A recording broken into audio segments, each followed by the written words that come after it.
ഒരു വഴിയിലൂടെ നടന്നു പോകുമ്പോൾ മൂസാ നബി അലൈഹി സ്വലാം ഒരാളെ കണ്ടു. അയാളുടെ ശരീരത്തിന്റെ പല അവയവങ്ങൾക്ക് രോഗം വന്നിട്ടുണ്ട്. മൂസാ നബി അലൈഹി സ്വലാം അള്ളാഹിന്റെ അടുത്ത് ചോദിച്ചു, അയാൾ നിനക്ക് നന്നായി ഇബാദത്ത് ചെയ്യുന്ന ആളല്ലേ? അതെ. പിന്നെന്താ നീ ഇത്രമാത്രം പരീക്ഷിച്ചേക്കണം?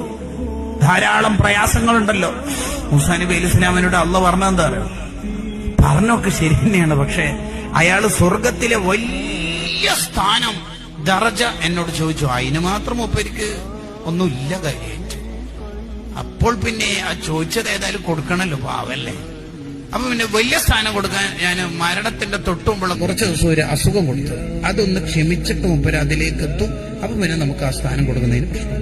അങ്ങനെ കടകള് ഒരു ദിവസം പനി ബാധിച്ചാൽ ഒരു കൊല്ലത്തെ ദോഷം മുറുക്കുന്ന മതം നമ്മളെ മതം. കാലിന് മുള്ളു തറച്ചാൽ ക്യാൻസറും ട്യൂമറും വരണമെന്നൊന്നുമില്ല. നമുക്ക് കുടുംബത്തെ ഓർത്തിട്ട് ചെറിയൊരു ടെൻഷൻ. നാളെയാണല്ലോ ഭാര്യന്റെ ഓപ്പറേഷൻ, എന്ത് ചെയ്യാറുണ്ട്?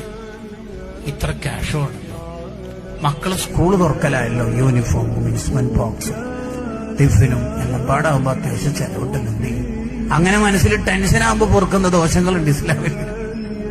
മൂമിൻ അനങ്ങിയ കൂലിയ. മൂമിനായി കൊടുത്താൽ മതി, വേറൊന്നും വേണ്ട. മുഅ്മിൻ അനങ്ങിയ കൂലിയ.